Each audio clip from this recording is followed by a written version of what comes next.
Kata ulama, orang yang meninggal dunia itu Bu, yang ditungguin cuma 3.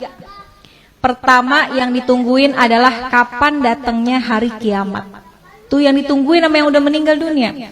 Kalau orang yang meninggal dunia orang soleh, ahli ibadah, sekalipun wafatnya udah puluhan tahun, ratusan tahun, tapi ketika dia di dalam kubur rasanya kayak cepet banget, gak terasa. Kenapa? Karena Allah berikan hadiah kuburnya menjadi taman-taman surga. Kita berharap kita bisa model kayak begitu. Tapi sebaliknya, kalau orang yang meninggal adalah orang yang suka zalim, sama Allah nggak pernah deket, sama manusia senangnya bikin permusuhan, maka sehari aja dia masuk dalam kubur itu rasanya seperti udah puluhan tahun, udah bisa sampai ribuan tahun rasanya. Maka orang yang ada dalam kubur yang meninggal dunia nungguin kapan sih datangnya hari kiamat.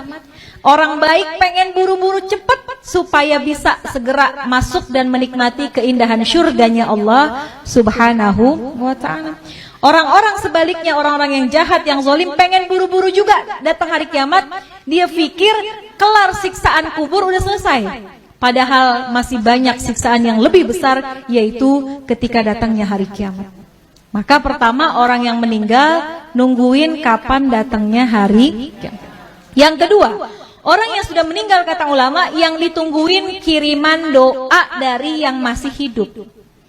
Makanya kalau peringatan haul kayak gini Bu, yang paling girang adalah orang yang dihaulin. Itu dalam kitab Ruh digambarkan, orang yang dikirimin hadiah, ya, Fatihah aja, bahkan sekedar doa dari orang yang masih hidup kepada orang yang sudah meninggal dunia, di dalam kubur hatinya girang luar biasa, bahagia luar biasa, sampai penghuni kubur samping-sampingnya pada ngeliatin Bu. Kayak orang lagi di pesantren, ditengokin sama orang tuanya dibawain makanan, kan teman-temannya pada ngeliatin tuh ya. Itu sama ceritanya seperti apa yang ada dalam kubur. Kalau orang tua kita dikirimin Fatihah, dikirimin doa sama anaknya, maka girang banget hati orang tua kita. Tuh penghuni kubur lainnya pada ngintip. Kalau bahasa kita dikirimin apaan sih gitu ya. Maka mereka sangat menunggu kiriman doa daripada keluarganya yang masih hidup di dunia.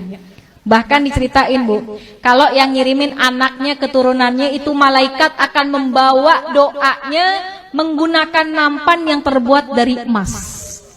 Punya nggak nampan dari emas? Nggak ada. Tapi Masya Allah ketika kita meninggal dunia, malaikat hadirkan doa.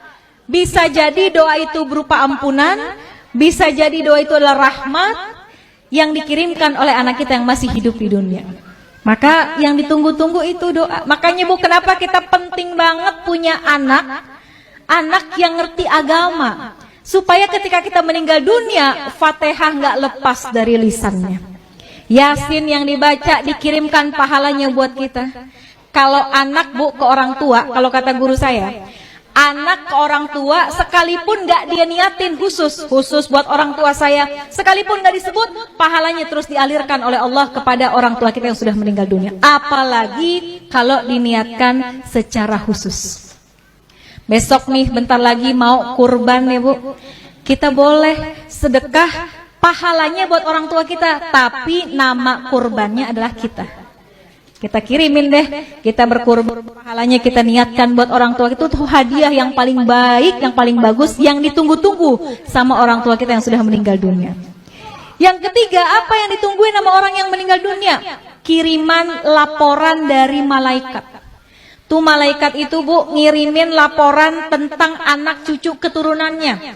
Kalau anak-anaknya pada soleh, soleha, pada ahli ibadah, orang tua kita girang dalam kuburnya. Ya Allah, girang hatinya. Tapi kalau yang disampaikan oleh malaikat, anak-anaknya pada berantem, anak-anaknya ninggalin sholat, anak-anaknya pada nggak akur satu sama lain, itu juga berita itu akan sampai kepada orang tua kita.